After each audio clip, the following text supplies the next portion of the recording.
Hey guys, welcome back to the channel. Since my last video came out, a lot has happened. March Madness and St. Patty's Day have come and gone. Springtime has finally arrived in Vegas, and all of a sudden, the WSOP is right around the freaking corner when poker in Vegas is at its peak. So we've got a lot to catch up on. So as a lot of you guys have experienced throughout poker, you're gonna go on downswings. I get questions all the time about how to deal with them. And I've got a lot of experience lately because I've been on a downswing, I feel like, since I've started this freaking vlog, at least in the live arena. There are three main reasons for that. One, when I took really big shots, they didn't go my way, as most of you guys have seen if you follow along. Two, I didn't play my best in certain spots either. Not to be today, you guys. And three, I just didn't play full time. I didn't put in nearly as many hours as I would have in previous years before starting this vlog. And you guys know me, you know that I love to keep this channel light, positive, joyful. So my plan was to just keep it to myself and try to get over it. But I started to get in a terrible place. I would go and play, I would have bad results, and then I would just lose my confidence, which made me play worse, which made me have bad results continue. Then I would lose my motivation to play at all because I was just preemptively expecting to have bad results. And so I just got into this terrible spiral, honestly. And ultimately, after a lot of self-doubt and a lot of fear, I asked myself, should I even play this game? Should I just quit poker? So I decided to just break that cycle by taking an actual break from poker. I reprioritized just having fun with friends and family. We went to shows, we ate amazing meals, we went on hikes,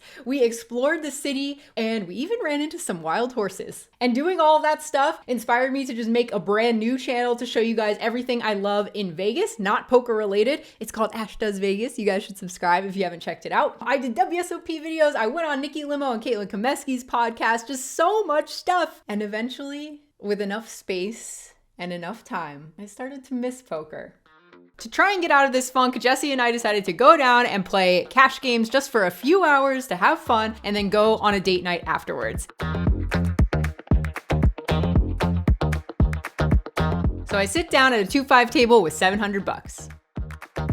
After a few orbits, I can already tell this table is giving lots of action. People are playing a lot of hands. So I'm pretty excited to look down at pocket kings in the hijack. Not as excited when a couple of people call and the ace hits the flop though.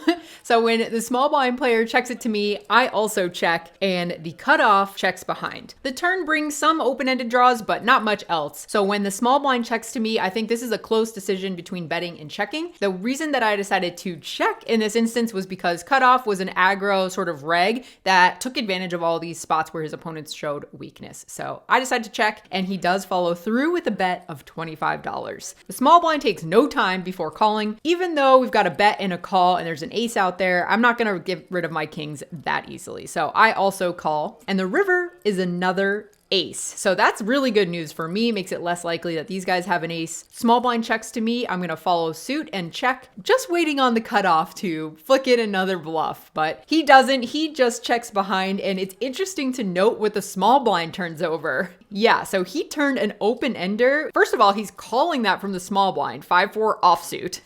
And second of all, he's just calling that on the turn. Very passive line. Instead of check raising or leading out himself, he just check calls and is content with just losing at showdown. So this happens a lot at low stakes. People aren't taking very aggressive lines with non-showdown hands. So just something to note about that player. And I'm going to give this table the check mark for a good game. I'm going to be staying here as long as possible. They've got the straddle on now for $10, and the passive play continues when hijack limps in. I look down at pocket eights in the cutoff. You could go either way. I'd rather take the more aggressive route. So I ISO raise to $40, and after I c-bet on a low card board, we take it down.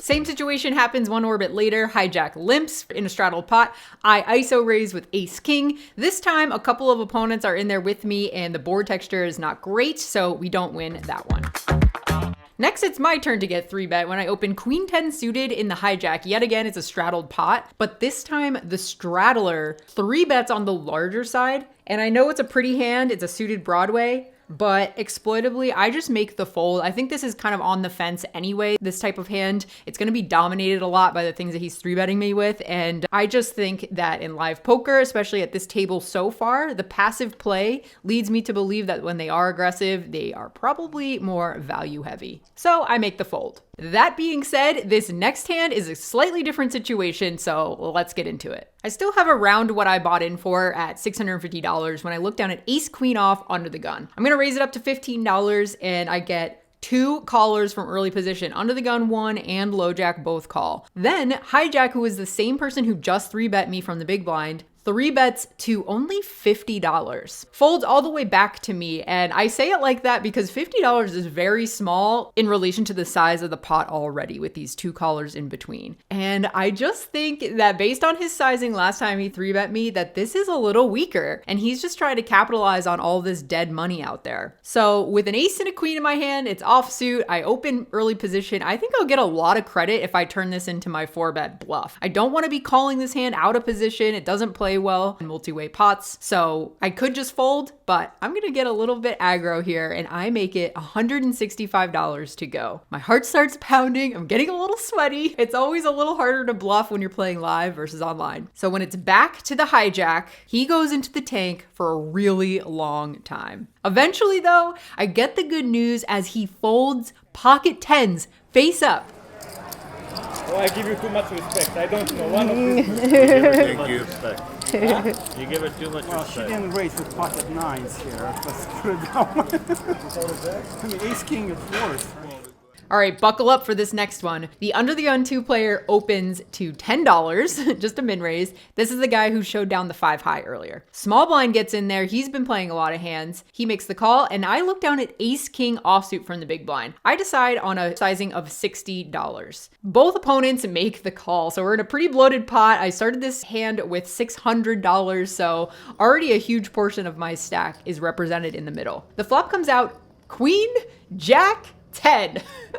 2 diamonds. We flop the nuts, but there is a flush draw out there. And something very interesting happens when the small blind player just leads out for $300. Like I said, I only have $600 behind, so it's pretty crazy that he led for half of my stack. You don't see this very often. So now I'm just deciding what to do when the under the gun 2 player starts reaching for chips. Wait. So I have to tell him that I didn't go yet, that it's my turn.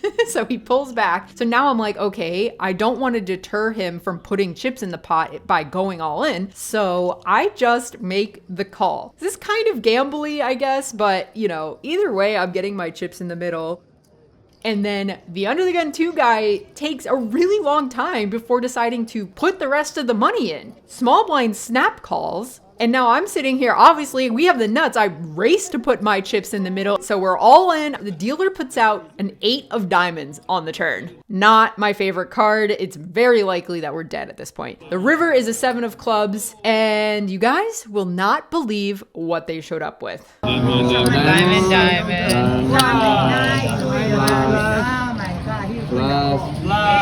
Oh, wait. No. Yeah.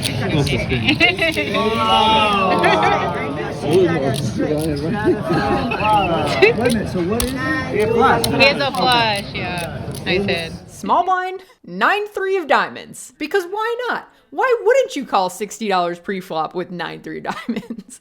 He binks his flush on the turn, and under the gun 2 player just went wild with top pair. I mean, I guess it is tough from his position, but once I call, I feel like ace queen is not going to be doing very well. All in all, people just firing all their stacks in the middle. It really sucks to get sucked out on the turn, but I mean, all you could do is get it in with the nuts for all of your money and potentially get a huge triple up. Didn't work out this time, but that just goes to show how good the action is at this table. So yeah, I know that session didn't end well dollar-wise, but it did remind me that I love social, splashy helps, fun people at the table, and it's another pull in the direction of poker is fun, remember? And I'm super lucky to have Jesse. He's my coach. He's very patient and understanding, and it's nice to have someone who plays poker that understands exactly what you're going through. By the time we head back to the Win, they have changed their buy-in limits in their cash games. So the biggest differences are the 2-5 games are now a minimum of $400. They used to be $200. That's just going to make the games deeper, and you're not going to have all of those little short stackers that just come in with 200, go all in every hand, which that was fun too, but it just makes the game a little bit deeper. And then the 5-10 games are now capped at 3K, which it was uncapped before. And I think that was probably a little intimidating for the very best 2-5 players to jump in those games. So now with the cap of 3K, I think you'll see a lot more people take shots at a bigger buy-in. And then eventually they can move all the way up to that 10-20 game. So I think it's great for the health of the cash games and kind of moving people up, giving them that dream where they can play higher and higher stakes. So I sit down with $1,000 today. I'm feeling more confident about my cash game. I've done a lot more study since the last session. All right, things get spicy at this table right away. When a reg opens in the low jack to $20, I look down at ace queen offsuit in the cutoff and make it $70 to go. And out of nowhere, the small blind throws in $210. So he puts in a 4-bet. The low jack folds, and I'm not really sure what to make of the small blind. On the one hand, he bought in for the maximum and he's 4-betting to an appropriate size. That makes me think he's a reg. On the other hand, what he's wearing, he looks like he's ready to party in Vegas. So I can't really quite put my finger on it, but either way, I'm going to be folding this hand. But based on this hand alone, I'm excited for this session because it looks like people are willing to give action. Next, I open ace king in the low jack and just the button peels. So we go heads up to a king 8-5 rainbow flop. So you can check or bet. It's really up to you on this board texture. If this was an ace high flop, I would be checking a lot more from these positions, but king high boards don't really hit the button that often. They're not calling a lot of king X holdings in position compared to just how many aces they have in their hand. So this is my board and I'm going to size up a little bit with this holding. So I make it $15 to go and the button comes along. So we both see the turn, which is the jack of clubs. So that really only hits king jack for button, or if she did float me with some sort of 2 Broadway holding, that would also hit those hands. So I'm still gonna be trying to get value out of all the other king X that she might have. So I go $45 and she makes the call. The river is the 8 of spades, so big brick. I don't think she's going to be calling twice for these sizings with just an 8, and I don't think she started the hand with many 8s in her range anyway. So this is definitely good for me. I bet $120 into 157, which is quite large. If I did have bluffs like queen 10 or some club draws that picked up on the turn that I double barreled, I would want to go large. And so I kind of want to do that with my good holdings as well. So I go 120 bucks, and after a very long tank, she puts in the call, which is great news for us. We're scooping in a pretty large pot, and that puts us back up over the even mark for the day. So I just got back from the bathroom and posted my big blind when Under the Gun 2 opens to $20. So I'm next to act in the low jack, and I'm gonna let you guys guess, how often do you think you're supposed to 3-bet this hand versus calling this hand? I'll give you a couple seconds.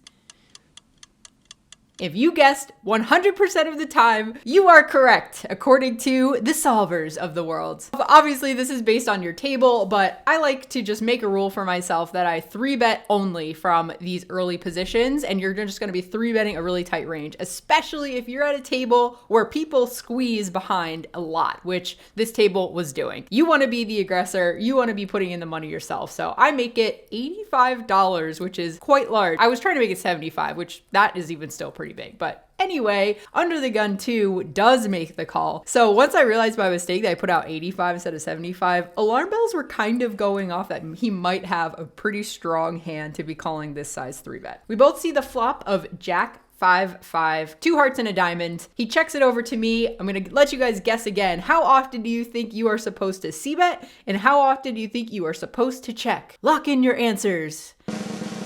Boom. If you guessed nearly 100%, again, you are correct. You're only gonna be checking here, I guess, about 6% of the time. Not sure what those hands are doing. And with King, Queen of Spades specifically, you wanna bet all the time for either 50% of the pot or 75% of the pot. You're going massive on this board texture. So what did I do in game? Well, I checked. Definitely not what you're supposed to do, but that's what I did in game. I was like, oh, I don't have any backdoors to try to like bluff, but that's not true. I've got Broadway cards that I could barrel off, and I must look pretty strong to him too. I can't just be afraid that he looks strong calling my 3-bet. So the turn is a 6 of hearts completing the flush when my opponent leads $75. Obviously we're not continuing at this point, but that point of contention is definitely the flop. I totally missed it, my bad. I almost left because this game was getting kind of stuck in the mud, but a few action players have joined the table and one of them is in this hand. So after Under the Gun 1 limps for $5, I looked down at ace jack off in the low jack and decided to raise it up to $20. The small blind is that action player. He cold calls and Under the Gun 1 comes along as well. So 3 ways. We see the queen jack 4, 2 club flop. Once it checks to me, I think I've got good showdown value. I'm not going to get 3 streets, so I decided to check it back. The turn is a 5 of diamonds, and the small blind, no lie, just bets $100 in a 3-way pot. He just almost 2x pots the turn. Under the Gun 1 snap calls with confidence. Obviously, we're out of there, but I just want to play this hand out so you guys can see the type of table we got going on. The river is the 10 of clubs, so it brings a lot of draws on the river, and the small blind just rips it in for over pot yet again, $340. Under the Gun 1 doesn't take a millisecond before calling, and we see the hand. Small blind shows queen jack offsuit. So he peeled that small blind with queen jack offsuit and then flops 2 pair and gets coolered on the river by king 9 of clubs that Under the Gun 1 had. He had a monster draw, got there on the river, and gets paid. What a wild ride. These straddles are on at this point. People are ready to juice up these pots when Hijack raises to $35. So that's the guy who has limped the last 2 hands on the vlog. So you know that when he's raising to this big of an amount instead of limping, that he probably has a decent hand. But I look down on the button with ace king offsuit, which is a great hand. So I'm going to be 3-betting. I may get $120 to go, a little bit on the larger side, but I think that's okay with this type of hand exactly. Folds around to the hijack and he, no joke, snap goes all in for all the money. $975 in the middle. I mean, you just snap did it. I couldn't believe it. I was like, oh my goodness, okay, this is a huge 4-bet rip. So immediately I thought maybe he has ace king, but then I don't know. I just thought that my 3-bet looks strong to him. Like he perceives my 3-bet to look strong. He had been giving me credit. So when he just snap rips it in, I thought he was getting a little greedy with a premium holding and just my spidey senses were tingling. So I laid it down, you guys. I told Jesse this hand right after this session and we're going to get his thoughts on that real quick. Do you think it's egregious to 3-bet fold this? No, I would definitely fold. I don't think it's close. You definitely fold. Yeah. Oh, nice. Okay, so first of all, most people who do this, I feel like, have aces or maybe kings. Really? You never think they do that with the other ace king? Maybe, but even if he has like queens plus ace king, you're not doing that well versus it. Yeah. You're not getting that good of odds because there's so much behind. And you have to hope that he has all those hands, and I think you're probably like still making a losing call, but I have to look at it. I just think it's like a pretty easy fold when you're this deep. If you think about it, like I'm guessing he should never do that. Yeah. And even if he should do it occasionally, people who do that probably have way too strong of a range. Like you'll know the guy that you're supposed to call in that spot because he'll be too far the other way. Like he'll be pretty out of line. Right. But Yay! versus almost anyone who just shoves 1,000, like they generally just want to protect their eights, their kings. Yeah. Nice. Okay, I'm excited. Nice. So it definitely feels good to have the approval of coach, but it feels even better when my opponent flips over aces and shows me. He shows me that I made a correct fold. We just saved $1,000. It feels so good. Say hi to Dan Garland, vlog watcher of me and Jesse. Hello. You can catch him. Where do you play? I play everywhere. I'm retired, so everywhere in Vegas, the Wynn, the Aria, the Bellagio, the South Point, everywhere. He hits all the good spots. Yeah. Nice. You guys are amazing. I love your work. I love what you guys Thank do. you. You're a positive impact to the poker community. Oh, thank you very much. Appreciate that. That was a full-on session of being disciplined and making tight folds. Tight. At least Jesse gave me the approval on some of them. Some of the other ones, I guess, weren't great. Should have taken a stab with that king-queen. Wasn't so bad. It wasn't so bad. But I am happy with some of the other folds because when you're a tournament player normally and you get ace-king, it doesn't feel good to have to fold that pre-flop. Just not used to doing it. So yeah, that was a disappointing session, but running into Daniel afterwards and hearing him have such kind words to us was just like another reminder of why I love making vlogs, why I love the community. And the other thing about that session, I love the challenge of poker. If it was too easy, I would just stop playing. I would get bored very quickly. So our last stop today is at South Point. I barely ever play here. I've probably played 2 sessions here and I've lived here for 12 years. But today I'm headed down here to play a very special team ladies event. It's hosted by the Lips Tour, and I just wanted to show off to you guys how much fun these events are. Maybe you guys can encourage some other women in your life to come out and try one of these events. They travel all around the country, so there should be one near you. In this one, we all gathered 4 or 5 women for a team. You sign up together and you play as individuals, but there's a separate team prize pool. So depending on how well your team does, you could win even more money as a group. Everybody came up with team names. They got dressed up. It was just a ton of fun. So I'm gonna rapid fire show you guys the highlight hands of that tournament. Each person pays $200 for their 20K starting stack. So I'm up against JJ Lou in this one, so it's only appropriate that I get pocket jacks on the button. At 400 big blind, I raise it up to 1,000, and JJ makes the call from the big. The flop is 10-9-9 with a flush draw. When she checks it to me, I'm gonna size up a little bit on this board texture. I wanna protect my hand from all those overcards and draw completing cards that could come on the turn or river. So I bet 1,500 into 26, and she snap raises. She snap reaches for chips to raise me up to 3,800. Now, if you ever play with JJ, you know that she's pretty aggressive. So I don't necessarily think that she just has to have it here. But for the same reasons that I see bet on the larger side, I do want to 3-bet this flop. I just want to keep my hand protected. I know that she's aggressive. She could be doing this with all types of hands. And so if she has a 9, so be it. We are sticking in all the money. So I jam it all in. I think she was Hollywooding. She took a while before folding. So that was a fun one and put us back over starting stack. Only a few hands later, we pick up jacks again. This time, Under the Gun 2 had limped for 400, so we're gonna raise it up. I make it 1,500 to go, and she makes the call. Heads up, we see the ace, king, 7, 2 diamond board, 2 overs that we did not want to see, but we still could be ahead against a limper. When she checks though, I'm gonna keep it chill. I'm gonna check behind. The turn is a 7 of diamonds, completing a front door flush. But when my opponent leads out, she only bets 400. So I could potentially be ahead still. So I'm gonna call, and the river is another diamond. The 3 diamonds hits the board, and my opponent confidently puts out 2K this time, significantly sizing up compared to her turn sizing. So I don't think there's much of a decision here. I triple check to make sure I don't have a diamond. I don't, so I fold. Afterwards, she flashes her cards, but I was busy filming the board, so I didn't see it. So she claimed to have Yo, diamond. Nice hand. Queen of diamonds. which is the nuts. Many levels later, the blinds have gone up to 800, and Under the Gun 2 opens to 2,500, and I look down at pocket jacks yet again from the small blind. My stack is only 20 big blinds deep, so there's only one move for me. I'm going all in. So I stick it in the middle. My opponent calls and shows up with ace 10 of clubs, so we are way ahead. Feeling good about this one until... Oh no! Oh, overkill.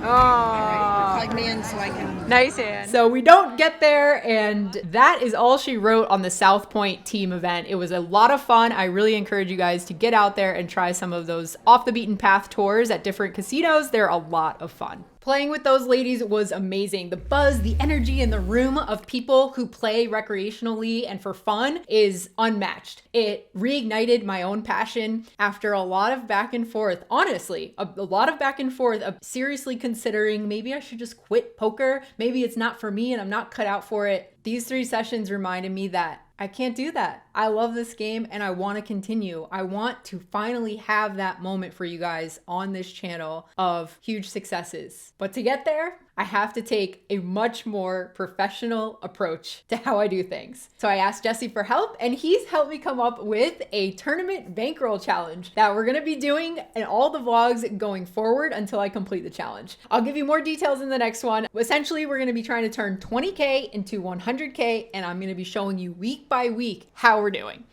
That was a lot. Thank you guys if you've made it all through the video. I really appreciate your support. If you are also going through a downswing, I hope that you could take away something from this video. Just know that you will come out of it. You will see the other side. And once you get there, you most likely will be a better poker player because of your downswing. Good luck at the tables. I hope you guys run hot, and I will see you guys in the next video. Take care. Bye.